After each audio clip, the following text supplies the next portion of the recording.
People are chilling. I don't even know how they're gonna do this. Maskless, and I know you want to chill. I mean, it's the end of the year. It's understandable, but you may want to be extra careful out there. Please be careful. If you want to be out there, make sure that you're being safe. You're protecting yourself and you're protecting your neighbor as well. Yeah, you should. Which is why I'm still confused as to what happened, the melee in Parliament last night, especially because a number of them were not in their nose mask and they were fighting. I mean, these were blows, literally. We saw the sports minister's outfits torn, ripped apart, you know, and I've been listening to both sides trying to understand exactly what happened yesterday. So we're told that after a while, for some reason, the Speaker, Right Honourable Alban Bagbin, disappeared from Parliament. And the little that I read, I mean, I'm waiting for the minority to really confirm if that's true, and even the parliamentarians, they're saying that the Speaker was in Parliament purposefully for e-levy. Now, they kept bringing up other issues, and so after a while, he said he was done, he was tired. If it's not the e-levy, then he's not going to preside. So he had to leave because it was getting late. And again, these are stories I've read. I'm still waiting for the MPs to confirm. So the first deputy speaker had to assume position of speaker. Now, yesterday we know that, you know, there was a vote taken by the finance committee over the introduction of the e-levy bill as a certificate of urgency. And so for some reason, they were able to still pass it because the committee chairman had to cast his vote because he had to break the tie. So fast forward, now they had to go to Parliament. To the floor of Parliament. You know, exactly. And so the first deputy speaker, as we all know, the debate has been ongoing as to whether he can cast a vote or not when he becomes or assumes position as speaker. Now, he said that, well, he will have to step out after the vote has been cast. And so the second deputy speaker would have to assume the position of speaker. So and that is where the confusion just happened. I mean, the minority, I listened to them and they're saying that the reason why this ensued was because they were preventing the second deputy speaker from assuming position as speaker, because that would mean that the first deputy speaker could cast his vote, and that would mean passing the, you know, e-levy under a certificate of urgency, which they were not going to allow because they have vowed to support Ghanaians in fighting against e-levy. So they will not even accept a 0.5 whatever percentage. They want a zero e-levy. And so if Parliament is not ready to sit down with the stakeholders, because the telcos are threatening, you know, and also the mobile money operators are saying that we're going on a demonstration on Thursday if you still go ahead with this e-levy. We're not going to allow that. And the minority saying that, well, the majority is not listening to these stakeholders. So if you're not going to listen, we're not even going to deliberate anymore. We're fighting the e-levy until we have it out of Parliament completely. It's as if, you know, it's as if you're reading my mind this morning. Some of the pointers that I put down this morning. One of the questions lingering on my mind yesterday, even as at 7 when I was listening to the news, when the gentleman, their rep, said they were embarking on that strike on the 23rd. So I said, what are the telcos saying, number one? Because they even give licenses to these agents and these individuals to even run these mobile money services for all of us. What are the telcos saying, number one? You know, this year, 2021, there's been a whole lot of calls for the 1992 Constitution to be amended. But I'm sitting here this morning and I'm thinking, listen, it's not only the 92 Constitution that must be amended, you know. Parliamentary standing orders must be amended immediately. I think it's one of the things that we should even look at urgently than even e-levy. There must be a very clear understanding of what the position of a deputy speaker should be. Is it really clearly stated out that once you assume that position and you sit on that seat, you cannot vote? I don't understand this whole phenomenon of, okay, so the MP for Fomena, who supposedly would be 138 all the time, has gone to cast his vote. So after casting his vote, because that's what happened, now you come and sit in my stead, so I can also... The whole thing doesn't make sense to me. And that's the only snippet, or that was the icing on the cake that landed all of them into this chaotic scene. And this is the second time. The first one was when the 8th Parliament, you remember, was taking effect and some people chewed ballot papers. This scene is very, very familiar with this 8th Parliament. And it puts a bad... I mean, we are not going to sit here, Bella and I, to tell you what you're supposed to do. No. You are not children. You are adults. You know, when I woke up in the morning, this is what I said. I said, so we cannot go to sleep peacefully and hope that these people that we voted for would be able to take decisions on our behalf peacefully. Yeah. It cannot happen. We cannot even entrust, and I don't want to go on and on. It's disappointing. I told myself something that, I'm listening. I was listening to the majority speaker this morning on the news, and he was explaining that the first deputy speaker had to leave the chamber because he was shivering, he was unwell, he was cold, and so he had to leave the chamber, which is why he was asking the second deputy speaker to take his place. And I was listening to him and Did thinking, you see what he was wearing? do you think we're kids? That he was what? He was shivering, he was cold? Well, that's what the what he majority said. leader said. Exactly. I listened to him in the news this morning. He was cold, he was shivering. And I was like, okay, we all know what's happening. But for me, my biggest concern again, and I've asked this question before when the speaker had to leave, for Dubai on medical grounds. Yeah. And I was asking that Did question, that could he not have waited just a little bit? Yeah. So it makes me think about a lot of things. Right. Was there some form of conspiracy? Exactly. And I'm not saying that's what happened, by the way, but these are just my thoughts. Exactly. Because you would think about it as a normal human being. Why did the speaker have to leave at that point? Yeah. And if he was there specifically for e-levy, why did they not champion that cause? And then let him so finish that it. later we can address whatever issues. Because if that was the case, then he should have stayed. No, but as a Speaker of Parliament, suspecting. forgive my ignorance, I'm just asking, as a Speaker of Parliament, do you decide what to cater to and what not to cater to? Well, I'm not privy to what goes on in Parliament, so I cannot necessarily say. But if what I read, based on the fact that he was there specifically for e-levy and they weren't bringing that and they kept bringing that other issues, Parliament. then I find I it don't a little understand confusing why you would too. want to cater to just one snippet of this whole budget and not that. Maybe we should speak to Komla Kluche and understand, because he's I'm our looking for him this morning, but I can understand how tired he is. Yesterday on News 360 he was on. He was back on again at 10, and even when we're signing off at 10 o'clock, he still was in Parliament, making sure that he updated us on everything that was happening.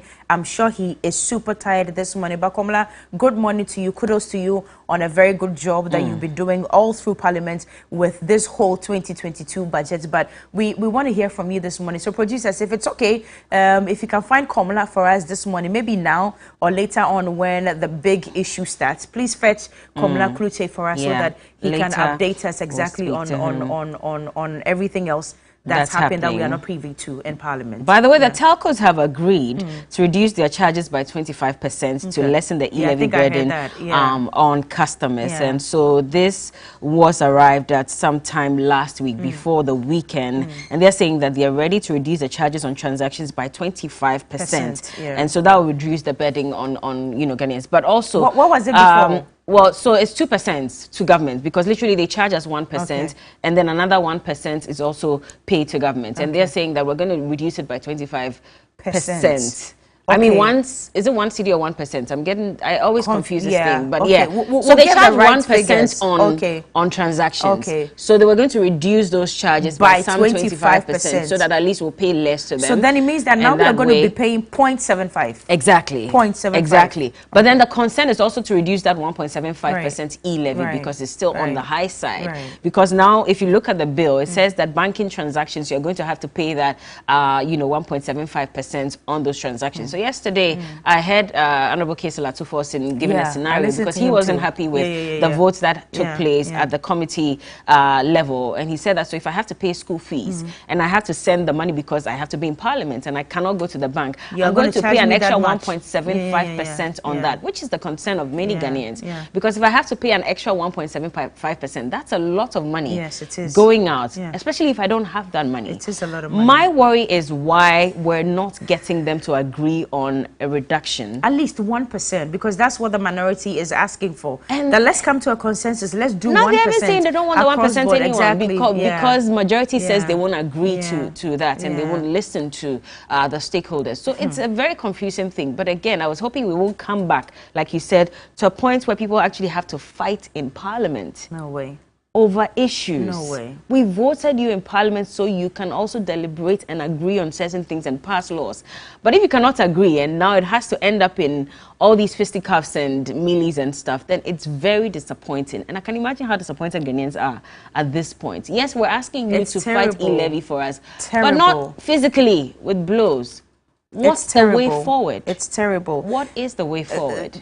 Coco, I don't know if we can head on to Twitter because it's trending in #1 to pick a few reactions as to what ensued in Parliament last night. Let me see if we can open it up. And if you can also, maybe just flash it on the screen so we can take...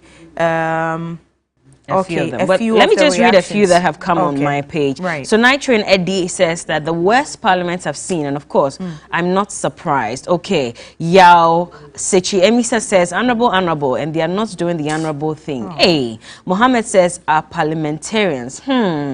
Rapaholic 2021 says, Ekufuado Diasem Beba. The scene was seen twice this year. This is a shame. That's from Ansan 16. His handle is The Great One. And he's not the only one who's tweeting. I mean, all across the board, everybody is just expressing distaste, disgust with the way our parliamentarians handled themselves yesterday. And someone is saying, IGP, what's happening? We're seeing violence in Parliament. You need to speak. It's shocking, to say the least. It is shocking. It is shocking.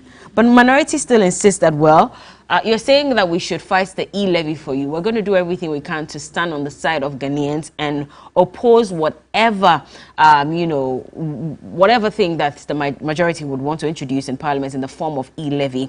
Generational Thinker blogger says that, what does the law say if an MP fights in Parliament? Are there no checks? Well, the Privileges Committee, because these MPs are subject to the Privileges Committee, and which was the conversation that came up when the 8th Parliament was being constituted as well. We kept asking that what can be done to these parliamentarians. We're told that they can only be brought forward to the Privileges Committee. We didn't hear much of what happened. And it's happened again the second time. I asked again yesterday that isn't there any law anywhere binding on them to punish them for this type? I'm careful. Should I say no? I won't say it. Is it wrongdoing? Is it misconduct? Misconduct more like it, but it's the Privileges Committee again, and so they're subject to their own laws in Parliament. My God, that's the thing. It's amazing. That's where the issue is. By the way, so.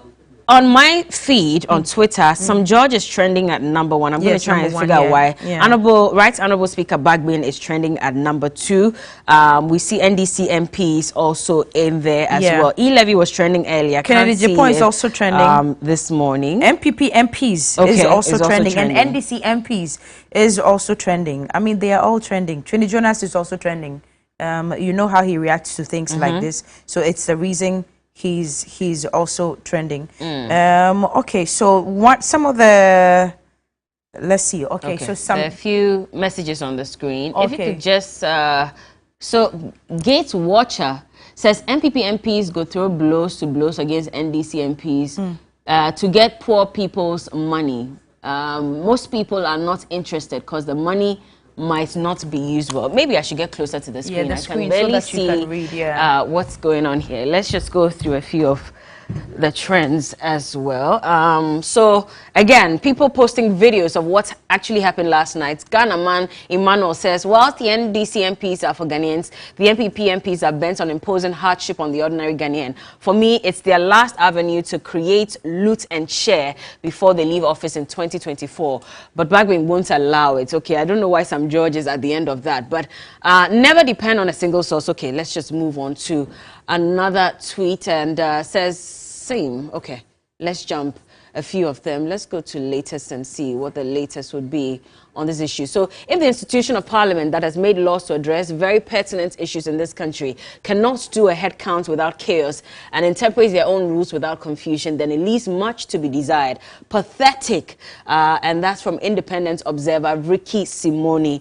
And Gates Watcher says NPP MPs go through blows. Okay. Yeah, I think you read that. Yeah, let's just go back to the other trends and see what else people are saying. So we have NDC MPs. We have Honorable Bagbin. Let me just read a bit from the NDC MPs.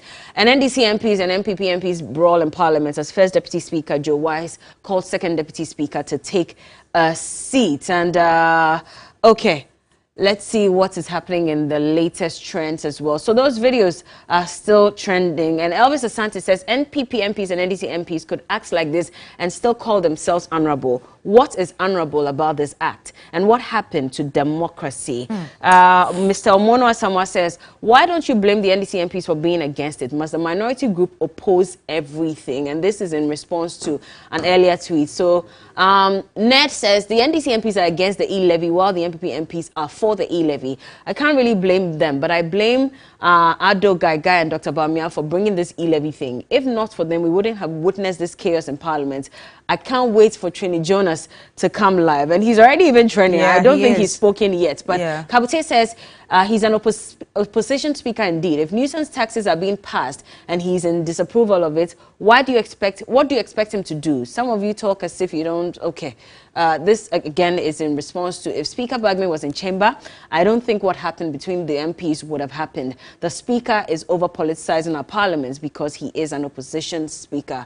This is bad for government. The NPP MP you voted for is busy trying to impose a lazy tax on you. You're angry and you want to vent that anger on the minority NDC MPs.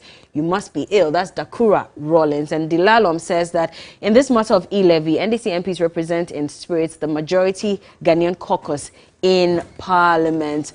And, well, yeah, so those are some concerns that many Ghanaians are sharing on this particular issue. Can't wait to see what explanation these MPs would have for us on the big issue this morning, by the way. Anyway, distasteful. Very, very distasteful. Anyway, yeah, this is TV3 New Day. We are back on your screens in just a jiffy. Don't go anywhere.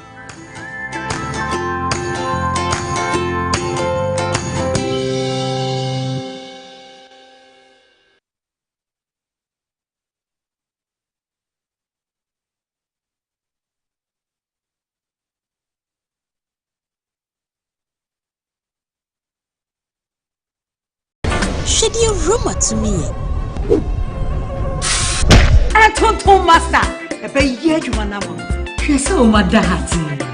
Roma insecticide spray ada Roma. Entafre, entatia, mekeche ha. No way. Hwemekuno. Tonton ba ko kra afane mo. Eno so a empusi. Roma insecticide spray and mosquito coil. Emma wo dem we sham. Roma, ekwe. Roma and Tonton master. Sometimes you just know that something ain't going good. You say to yourself, this ain't working for me. There be no shame in that, man.